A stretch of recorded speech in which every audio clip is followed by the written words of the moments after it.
The Committee of the Whole today, Mr. Jordan, and the ranking member, Mr. Raskin. I believe Mr. Jordan's not going to do an opening at this time. Thank you, Mr. Chairman, for this important hearing. I look forward to hearing from our witnesses. Thank you, Chairman. Mr. Raskin. Thank you very much. Yeah, I think I'll take mine now. I'm going to try to stay for as much of the hearing as I can, but I won't be able to do it at the end. So, okay. And Mr. Chairman, thank you very much. I wanted to just begin by underscoring three things that you said that I hope people will keep in mind as you hear my remarks. One is that when you reward criminal behavior, you get a lot more of it. Two, you said it's not funny when it happens to you. And alas, I have a personal story to tell. And three, you said letting criminals off the hook is not compassion and it's not justice. So I want to agree very strongly with those 3 points that you just made, Chairman Van Drew. And I want to thank the witnesses for being with us today. Just before the shutdown, the subcommittee convened a field hearing in Charlotte to advance the tired, I would say utterly exhausted Republican claim that Democrats are somehow soft on crime.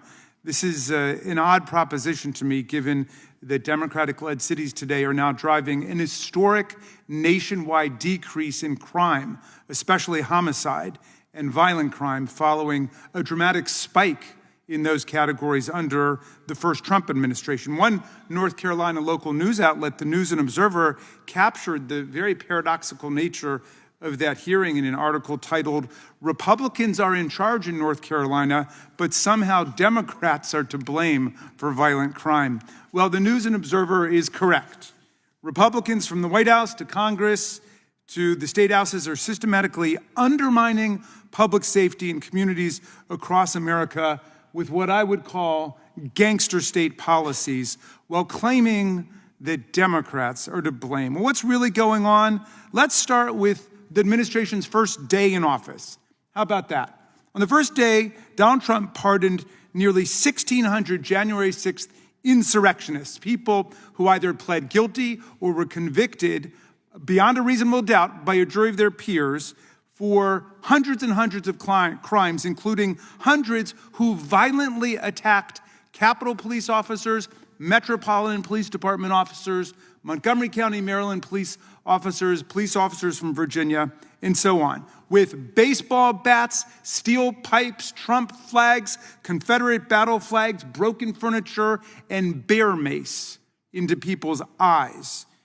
In the months since, the Department of Justice proceeded to fire dozens of FBI agents and federal prosecutors, the most experienced federal prosecutors we had, career civil servants appointed under Republican presidents and Democratic presidents, simply because they had worked in the January 6th investigation. Nothing like that had ever happened before in the history of the Department of Justice, and I hope nothing like that will ever happen again. These were career civil servants, expert criminal prosecutors fired because they had prosecuted people for violently attacking police officers, storming the Capitol, saying they were going to hang Mike Pence in order to overthrow a presidential election, and they got fired because of it. A massive violation of civil service, constitutional rights, and the principles of public safety. 140 of our officers were injured, wounded, disfigured, disabled, hospitalized on that day. 140 of them. I wish I could take 140 minutes and tell you about each one, but I'll tell you about one of them. I'll tell you about Sergeant Gunnell. Now, Sergeant Gunnell's written a book about his experience, which I recommend highly to all of you. His family were immigrants to America. He became a citizen as a kid, and he fell in love with police work. And his family took a trip to Washington, and they visited the Capitol, and he met police officers here. And he had a dream that he would become a Capitol police officer one day. And what do you know? He became a Capitol police officer after he served in the Army. And he went to Iraq, and he went to Afghanistan. And then he was here on January 6th. And he said he faced violence, which he described as medieval in nature, that was far worse than anything he had seen in combat in Iraq or in Afghanistan. And he fought for hours and hours. And he was so wounded, they destroyed a rotator cuff. His left foot was smashed and destroyed. He couldn't lift his shoulder. He was beaten in the face and the head. He did everything he could to try to get back to work, and the force told him he was just no longer physically fit to do it. Forced to retire by the insurrection Donald Trump incited, according to a bipartisan vote of the House of Representatives, which 57 of 100 senators voted to convict him on, the most widespread bipartisan vote in the history of presidential impeachments. And he was that wounded, that disfigured, that incapacitated. He could no longer serve. He had to leave his dream job and is now living on a fraction of what his income was before because of that violence that took place. That's just one story. I wish you could know all of the stories. Maybe you know the story of Michael Fanone. He was a D.C. cop. He wasn't even on duty here. He heard about it, that the Capitol was under attack on the radio. He immediately drove to the Capitol, got off several blocks away, ran to the scene to join the police officers. And he got pulled into the crowd after fighting for hours, and he had a heart attack. And he was afraid that he was going to die. And he begged them. He said, "I have 4 daughters. Spare my life." And his life was just barely spared. There's supposed to be a plaque up in the House of Representatives to the officers because of their indomitable valor and courage that day, but the speaker won't put that up.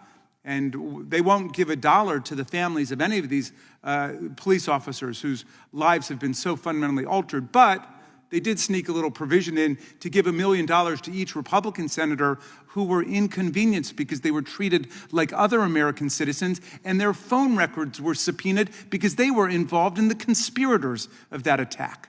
That's where the sympathies run. Each of those guys was going to get $1 million payout. At least, I think I heard Lindsey Graham today say he wanted tens of millions for what happened to him. What happened to him? Did he get sprayed in the face with bear mace? Did he have to fight for hours to protect American democracy? No, his phone records were subpoenaed the same way any American's phone records can be subpoenaed if they're involved in a criminal conspiracy or if their name comes up in a criminal investigation. And if you don't like that, you should support the bill that Chairman Jordan brought before us in markup yesterday, which we passed unanimously numerous times. That would save all Americans from abuse of that process. We've been trying to do that for nearly a decade, I believe, from this committee, and the Senate has consistently rejected it. They're not interested in protecting anybody else's civil liberties. They just want their $1 million jackpot payout. Well, in any event, so that was the story on January 6th, and this administration's done everything in its power now to reward the people who participated in it. Meantime, they're firing the officers, the FBI agents, the prosecutors who tried to prosecute it. Now, I want to tell you, though, a lot of people would want to sweep the whole thing under the rug, and they think it's over. But, you know, crime doesn't really work like that, and criminals don't work like that. As the good chairman said when he kicked this off, if you forgive crime, if you pardon it, if you let it go, you're going to see more of it. Well, let me tell you a little story about that, because we've got lots of cases of these pardoned criminals going out and committing other crimes. Let me tell you the ones that we found that have been committed by people that Donald Trump pardoned on his first day in office. They've gone on to do terroristic threats, home invasion, burglary, vandalism, theft, felony assault with a deadly weapon, discharge of a firearm, manslaughter, drunk driving, grand theft, aggravated kidnapping, reckless driving, reckless homicide, invasion of privacy, conspiracy to commit murder as a hate crime, possession of child pornography, violation of protective orders, assault, violation of anti-stalking order, DUI, battery, felony, malicious bodily injury, rape, forgery, sexual assault, illegal gun possession, drug possession, conspiracy to murder. Who's responsible for all that? These people were pardoned by Donald Trump. Sentences commuted. Out on the streets. Now, these people doing all of that. Let me tell you about one of them. I told you I was going to get a little bit personal here. I take the subject raised today personally. This guy's name is Taylor Taranto. He was pardoned after being convicted of multiple crimes on January 6th. multiple crimes on January 6th, but he was rearrested in 2023 for illegal possession of hundreds of rounds of ammunition and 2 guns and a machete after he was live streaming from the woods near former President Barack Obama's house. He went there with all the ammunition and guns, and he threatened to set off a car bomb. Well, on the way there, he showed up at the elementary school 2 blocks away from my house, where all 3 of my kids went to elementary school. And he told listeners that he was at the elementary school near my house on his live stream. He said he was near my house. That's where he was headed next. And he didn't want to tell anybody where I lived because he said, I want Raskin all to myself. Fortunately, my wife and I and my kids were not at home when he stopped there on his way down to Barack Obama's house. This is a January 6th insurrectionist who's been pardoned by Donald Trump. You may have read about him recently in the newspaper because at the sentencing for other crimes, 2 Department of Justice lawyers mentioned that he participated in the riots at January 6th, and his superior officers of the Department of Justice objected to the fact that these DOJ lawyers had referred to the January 6th riots and suspended them. Somebody correct me if I'm wrong. I don't know if were they suspended?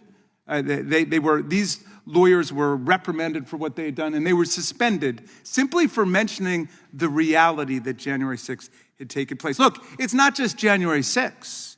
Trump recently pardoned crypto executive Changpeng Zhao, who'd been sentenced to 4 months in prison in order to pay one of the largest corporate penalties in history after pleading guilty to enabling money laundering through his crypto exchange. According to prosecutors, he aided Hamas, he aided Al-Qaeda, and other terrorist networks, but Donald Trump pardoned him. He also pardoned Ross Ulbricht, the creator of Silk Road, an online black market that allowed thousands of drug dealers to distribute hundreds of kilos of illegal drugs, including heroin, cocaine, and opioids. Take Ghislaine Maxwell, who was transferred from a real prison to a prison camp after the number 2 at DOJ went to see her. On July 22nd, the Democrats on the Oversight Committee moved to subpoena her. They got Republicans to come over and agree. The next day, she was sent her subpoena. And the next day after that, July 24th, that's when Todd Blanche went to see her.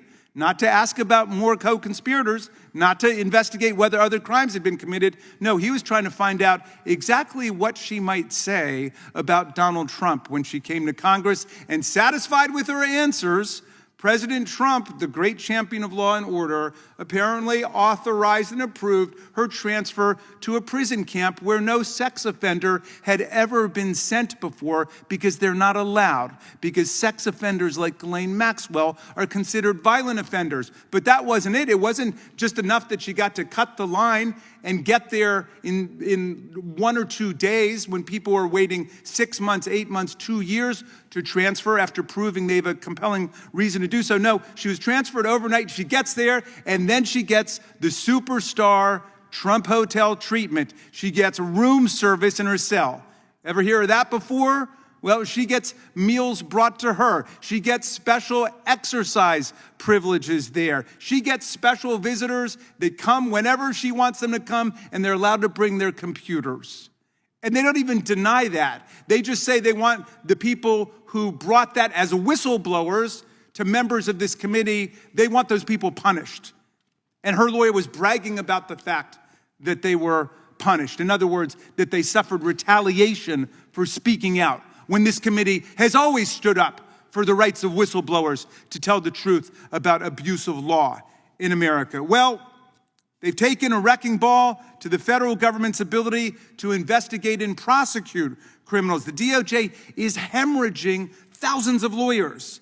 They're having a very difficult time recruiting people to this absurd environment where the president is taking over all prosecutorial functions. And now they are wasting resources just to follow the political program of Donald Trump. You've seen how he fired his own U.S. attorney, Mr. Siebert, in Virginia because he wouldn't bring charges against James Comey, That's what Donald Trump wanted. So he sacks him. He puts in another attorney who's never been a prosecutor before, never been an assistant U.S. attorney or anything. She's so incompetent, the judge in the Comey case now says that they're going to have to throw it out, likely, because she messed up the entire grand jury indictment process. And yet he continues to go after his political opponents.